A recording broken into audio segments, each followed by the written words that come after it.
Hi, my name is Demi Kazunis. I'm Carrie Baker, and today we have a wonderful guest, Heidi Sampson, who comes with many credentials, so many that I think I'm going to have to read about them. So here go the glasses, folks. I think this is a first for me, of having to use my glasses. We're very happy to have you here, Heidi. I am a huge admirer of you, and I'm going to tell you a little bit why.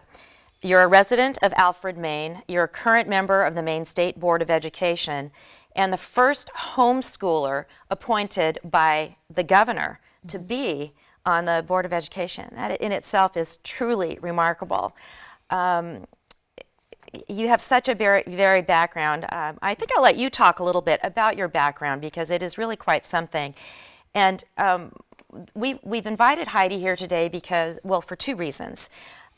Your knowledge, and you're the authority, I think, for me, especially in the state of Maine, on education and some of the misnomers about what we're seeing in testing. We all use the word Common Core, or the term Common Core, rather loosely. It's still sort of ambiguous to us what exactly that means.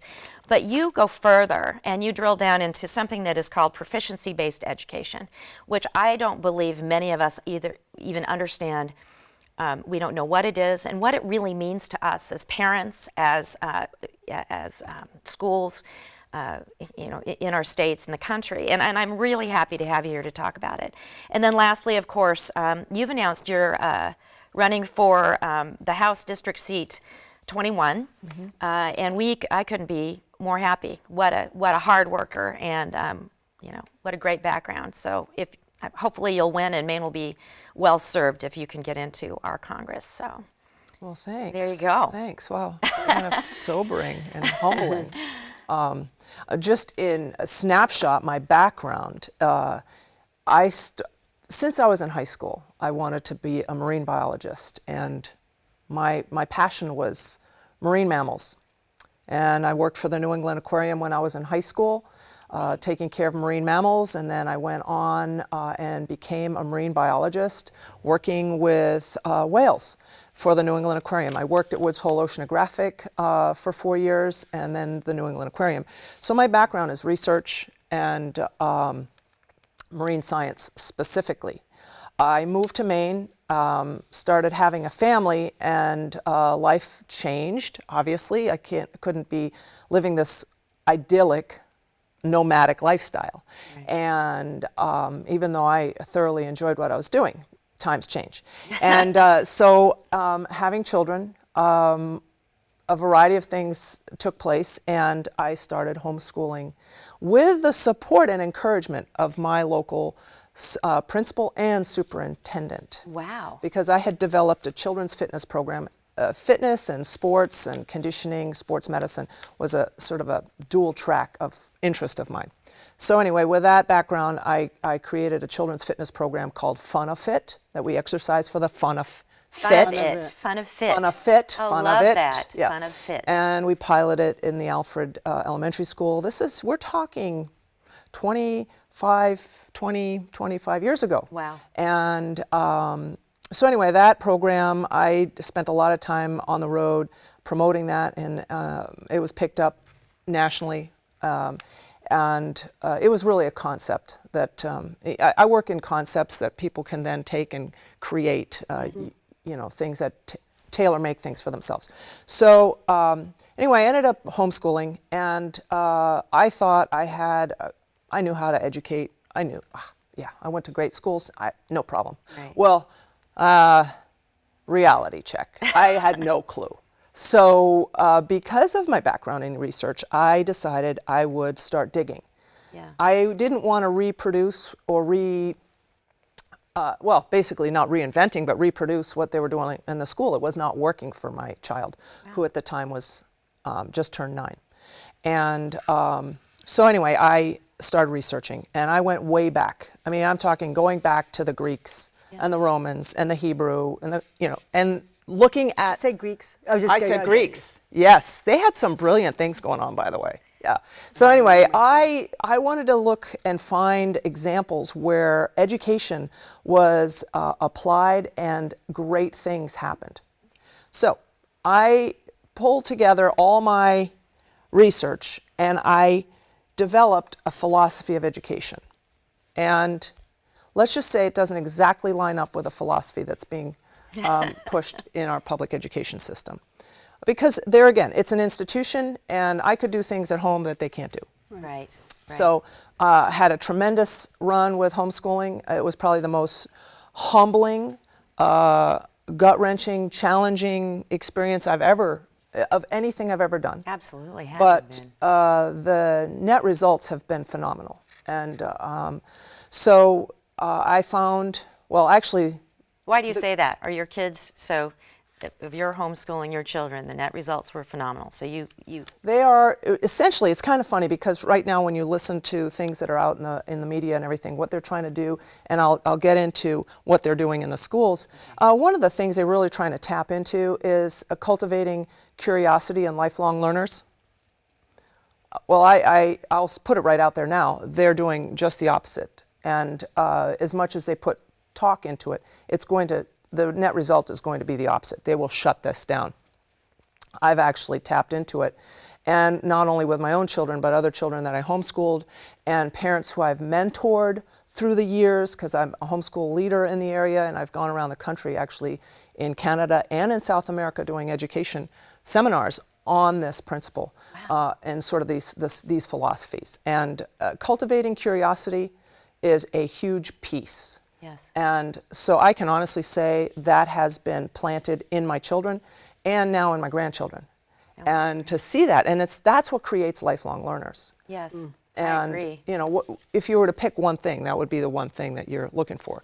And you talk to most students in high school, and you start, and I have over 50 teenagers that have worked for me for several decades as I ran a ski school. Yes. And the staff that I would work with were primarily teenagers. There's no passion, there's no curiosity. There's, some of them do, but that's a small number. The majority of the kids have an attitude of try and impress me, lady. Nothing impresses me. Yeah. And they, just tell me what you want me to do. And that is the antithesis of what education and learning should be all about. I agree. So that brought me to a place where I got a phone call, picked out of obscurity, asked to be considered to be on the State Board of Ed 4 years ago. Never dreamed. I was busy. I was so busy. I couldn't imagine taking on something like this. Right. And, really resisted hard. And when they said, well, would you read some information and then consider it? I said, well, sure, I'll read information, and then I'll be informed when I tell you, no, I'm not going to do this. Right. But as I was reading it, I thought, gosh, I do have a difference of thought here that might be helpful. So it's been an interesting road. People say they like out-of-the-box thinkers. No, they don't. No, I agree. It's agree so with me, true. right? They like you. Well, if you agree with them, and they think that their opinion was out of the box, then you're good to go. So I think you're right. But if you're an out-of-the-box thinker and you're constantly pushing the envelope, they want to stick you in a corner. I agree. I really want to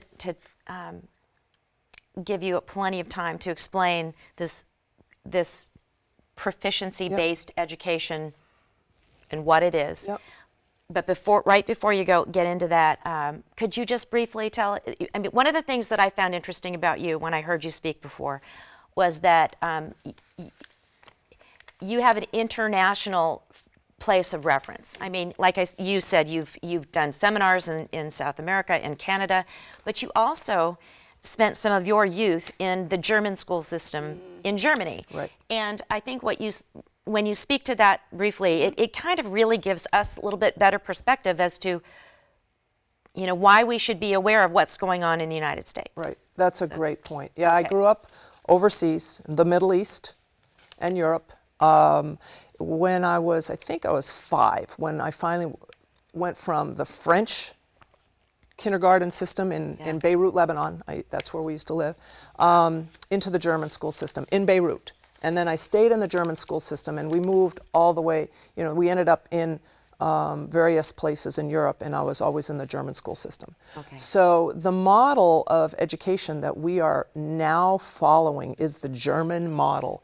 You can look at the actual organizations that are pushing this, these nonprofits. Yeah. They are following the German model of education.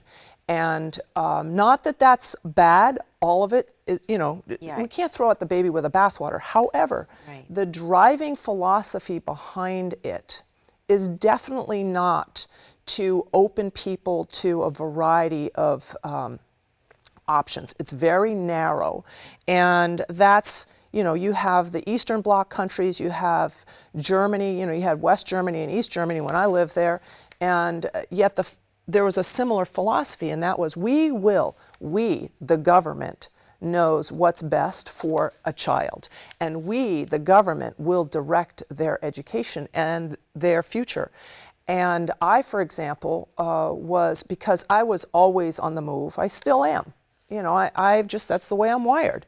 And so I like to do a lot of things, and I'm on the move a lot. Well, that's a child that needs to be in a trade school. Does not have the intellectual capacity to manage university level work. So I was tracked in 4th grade to a trade school. Now, my parents were American. Both of them graduated from Ivy League colleges. Yeah. Let's just say that was a bit of a shock to the system.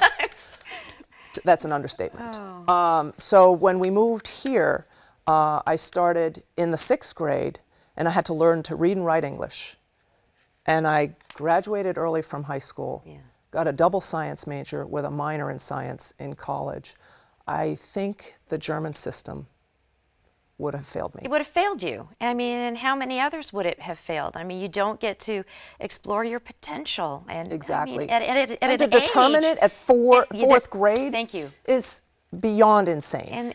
And Just speaking, living in Germany for 3 years, I think when they pay for education, it's because they pay for the few that they deem worthy enough for that education.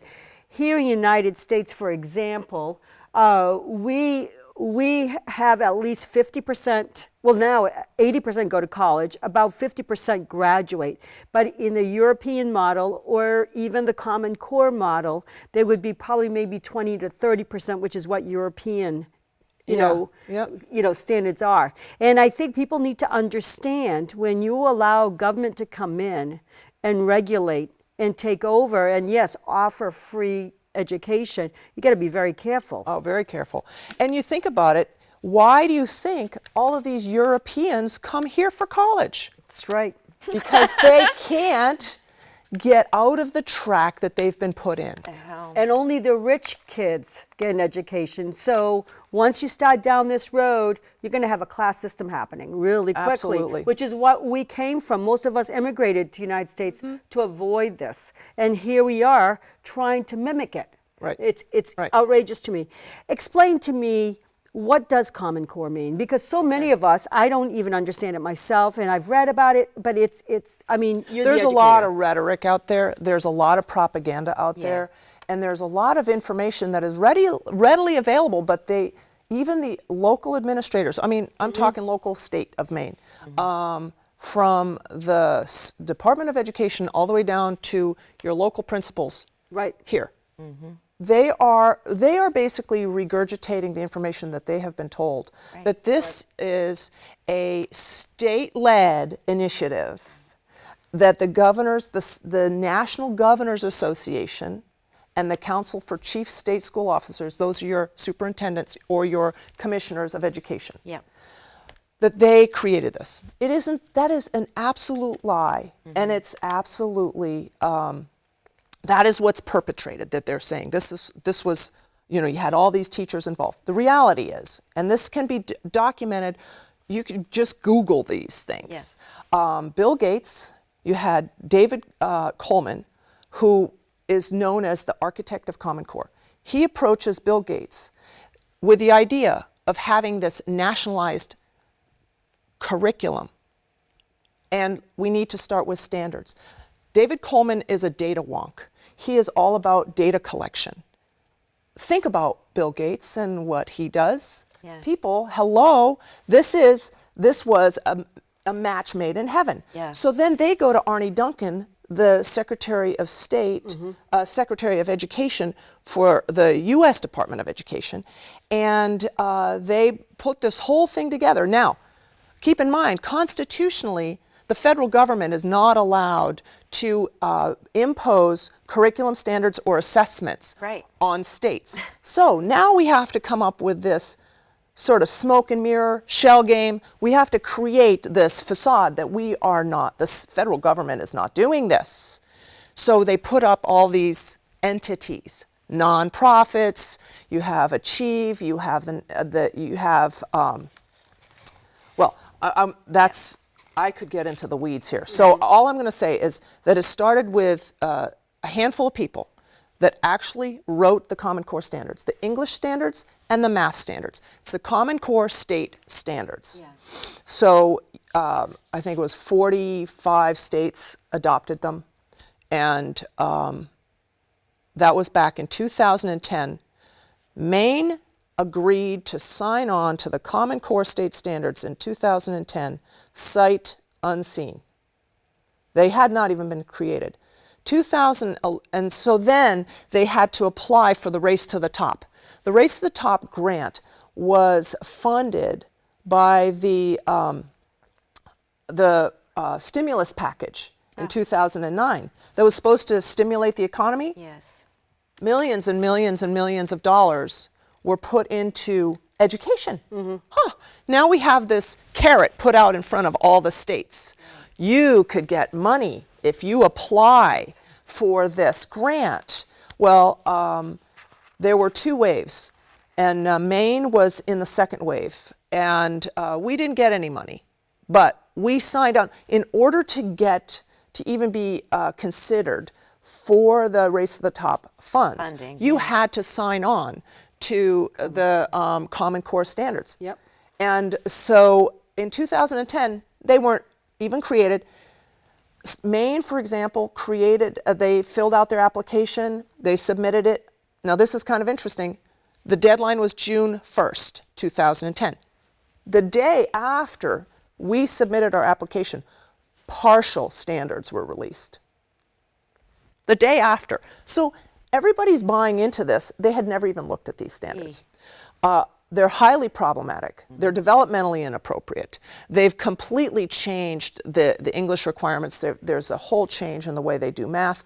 And I would dare say that they are going to destroy the desire to learn and the desire to critically think. They say they're critical, it's higher order thinking skills. Everything, and this is the thing I say when I speak, is like anything they say that it is, just put up a flag and say it's probably just the opposite. And it is, because they use these semantic deceptions. Yes. They say it's critical thinking, and I dug into this.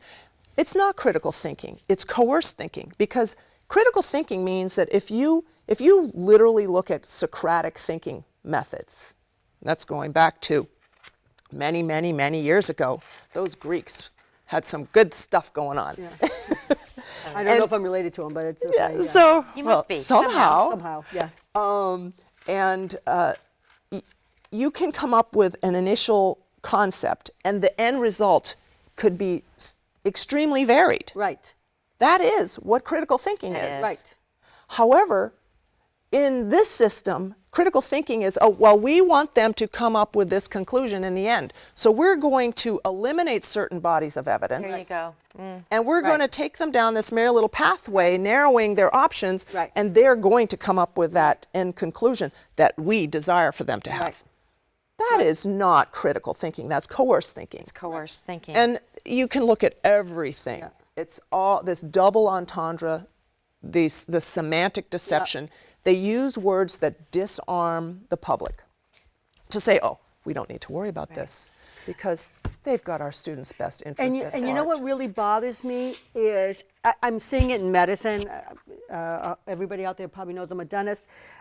In medicine and in dentistry, the nonprofits, these big foundations that are coming through our state, I know they're doing it in dentistry, and they're coming through and again, with the money and the appearance of caring for people more than the rest of us do, and then coming through with this is the best way to care for folks. And they are dumbing down, I think, everything. When I start seeing now nonprofits' involvement in state affairs and throwing around lots of money, I think everybody out in the audience should be very critical of that. They should be asking themselves why. Right. Right. I totally agree with you. You have nonprofits in the department that basically are the de facto Department of Education. Yeah. We have the Nellie Mae Foundation funding I just read massive that. amounts, Yes. massive amounts of money into this state with the Great Schools Partnership,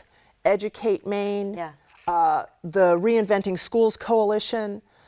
You have all these nonprofit organizations that are directing everything happening in the schools.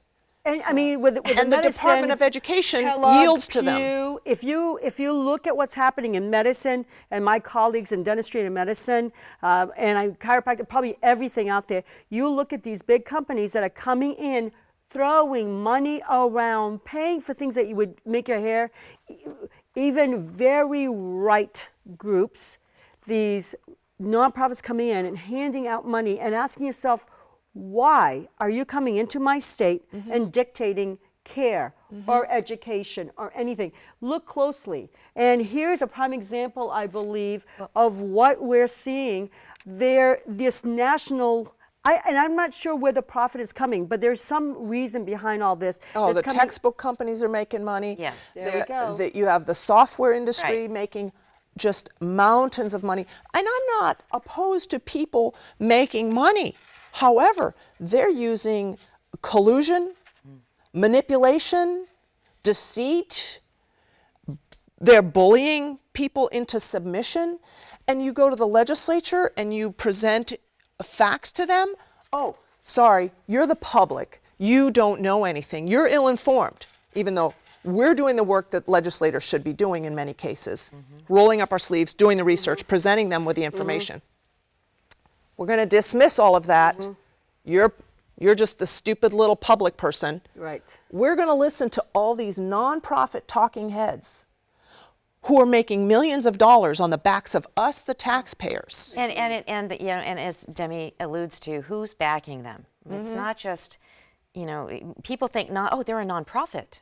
But they're getting their money. That doesn't mean they don't make money. Thank you, exactly. Nonprofits, there are nonprofits making huge amounts. And I'm not money. throwing all nonprofits under the bus. I'm on a board of a nonprofit insurance company, and they do great things. Right. But, the amount of money, and they obviously are going to lobby. There's no accountability. There's no checks and balance. It's a loophole, and they are just running rampant, and they see an opportunity to make huge amounts of money and not have to pay any taxes on them, and and get to totally manipulate and change the direction of our education. We are a local state. We're a local control state. Right. Our local school boards are supposed to be determining our curriculum and our assessments and testing. And by the way, assessments and achievement tests, worlds apart. Assessments, which is all you hear about, are designed to assess psychological soft skills primarily. That's what an assessment is. Psychologists use assessments. An achievement test assesses or tests academic knowledge. Knowledge, right. So we're pushing assessments on students all day long. This has nothing to do with I know when academics. I could see the change happening when Tyler was in the middle of elementary school. I mean, it was absolutely all of a sudden. This is the segue into proficiency-based Yes, now education. that's what I really want to get to this because it is. This is sinister. Okay, that's why I want. Yes. So please, because I don't two want to run things- out of time. There are two things happening in Maine. Common Core came in 2010. Became official law 2011 when the standards became part of our Maine learning results.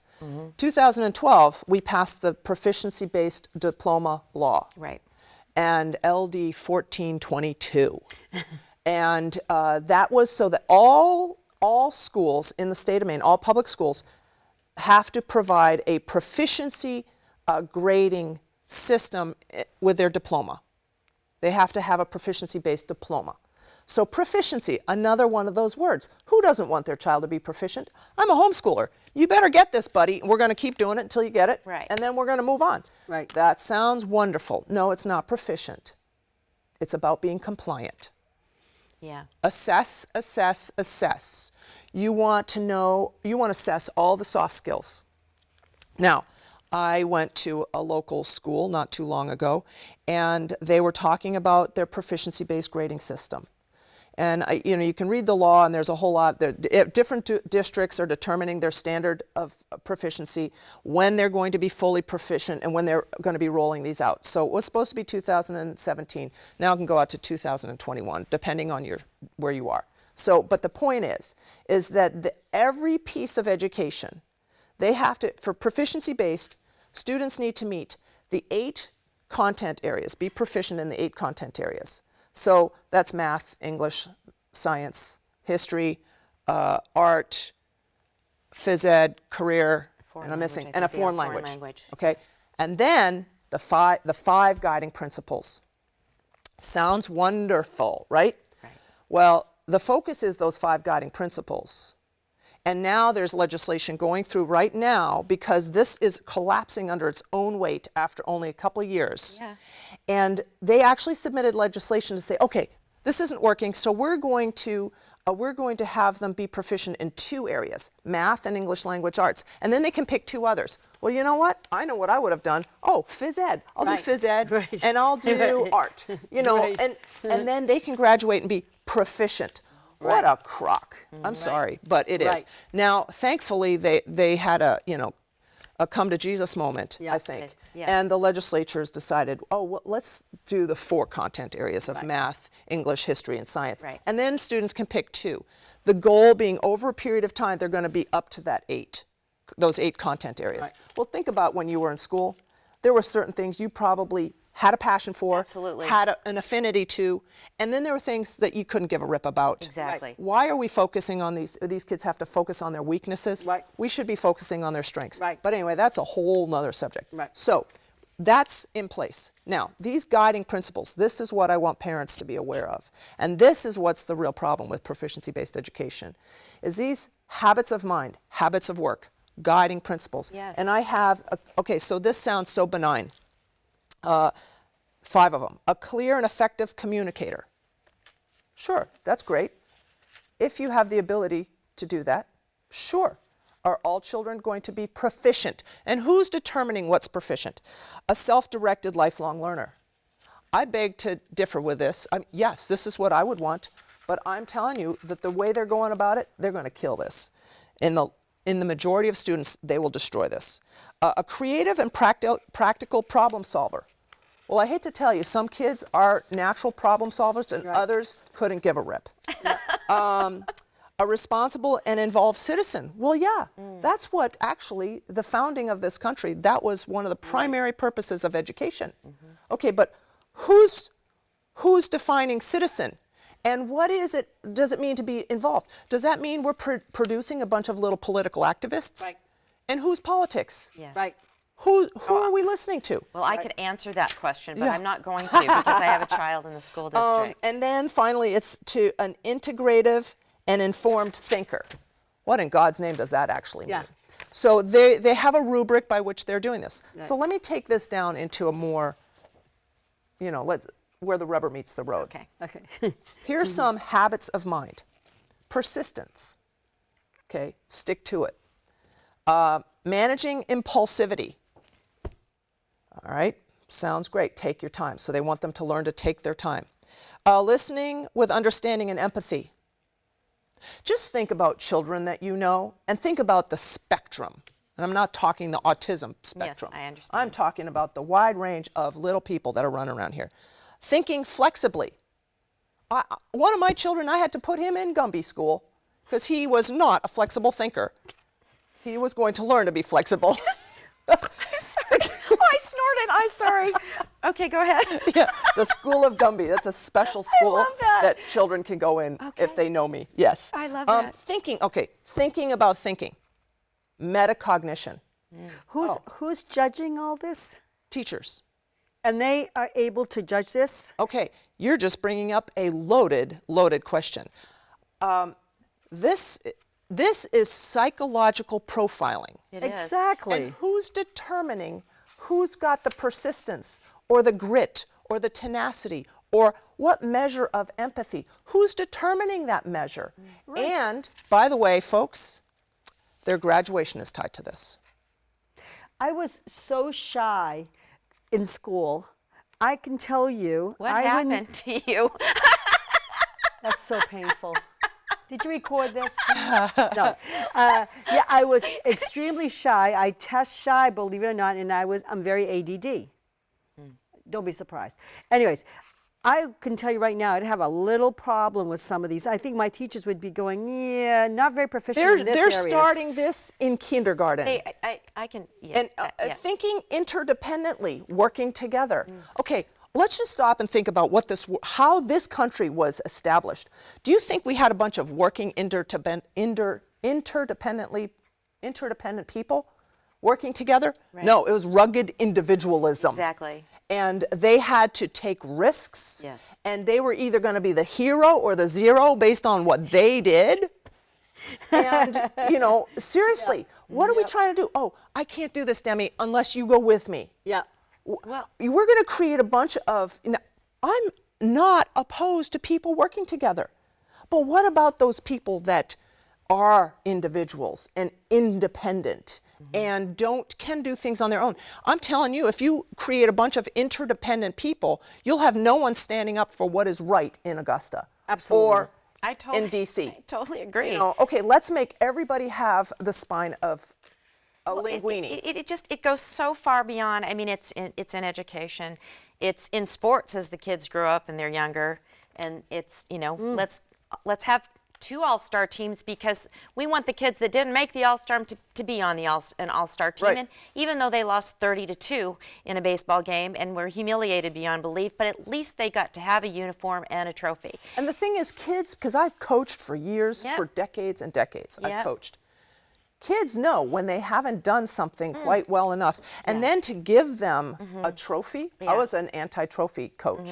Like, nope, sorry, if we don't win, we're not getting it. You're not getting a trophy for just showing up. I agree. And I got some pushback on parents. I'm like, well, then go join another team. Right. But I'm going to teach them about... You're taking away their hunger. Exactly. Where's the hunger? We're making a lot of... I hate to say this, we're going to make it, with this system, a lot of zeros. A lot of people that are conformists.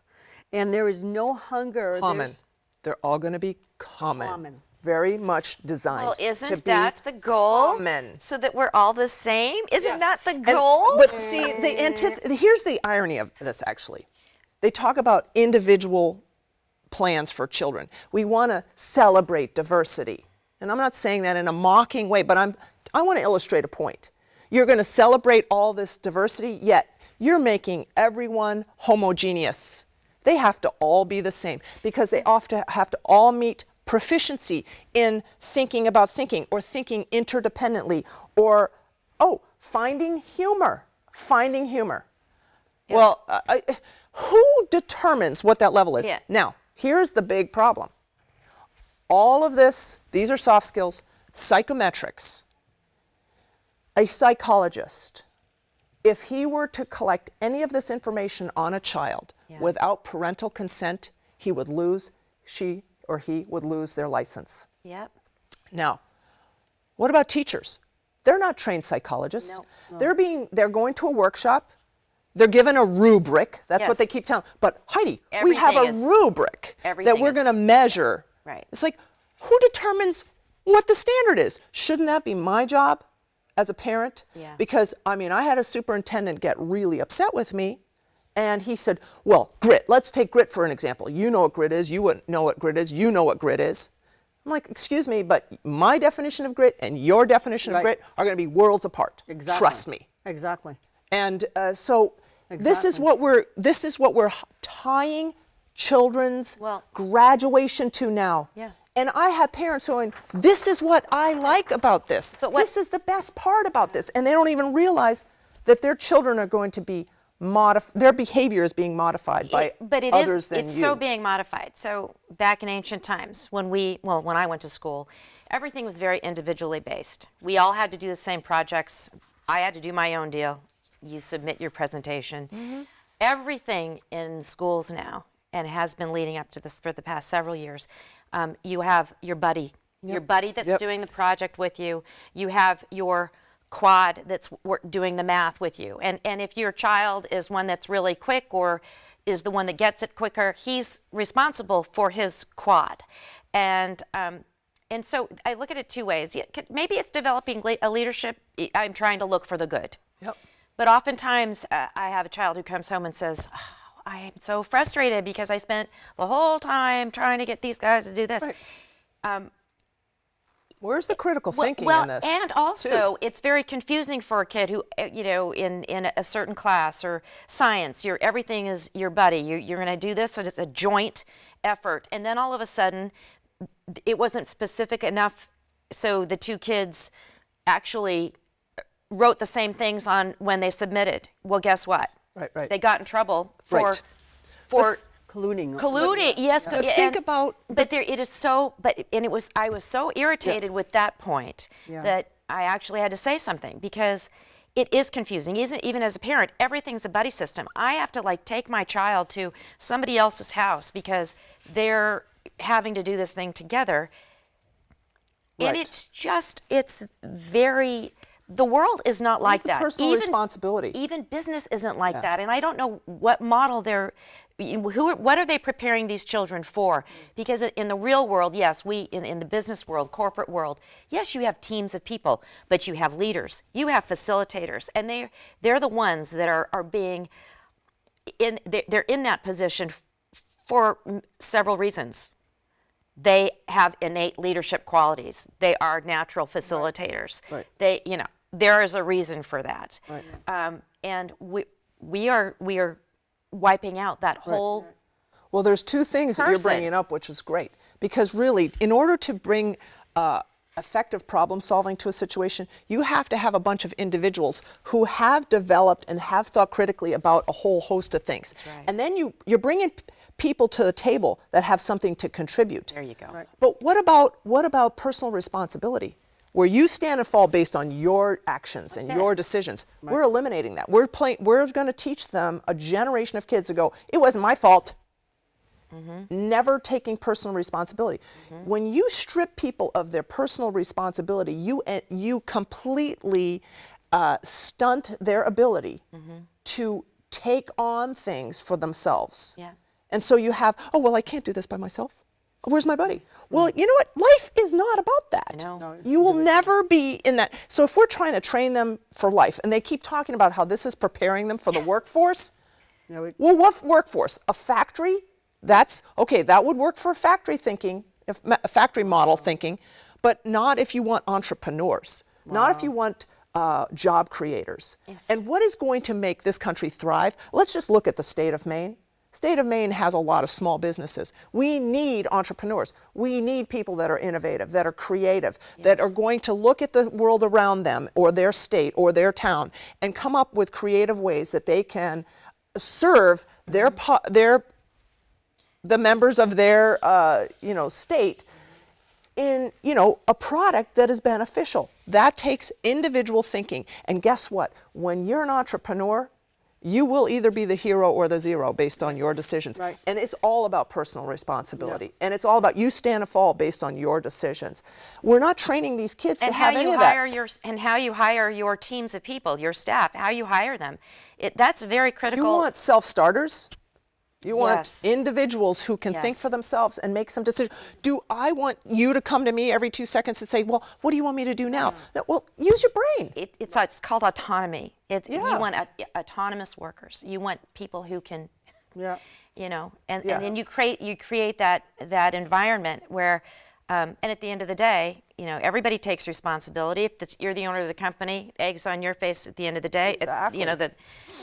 But or the buck stops here, whatever you want to call it. But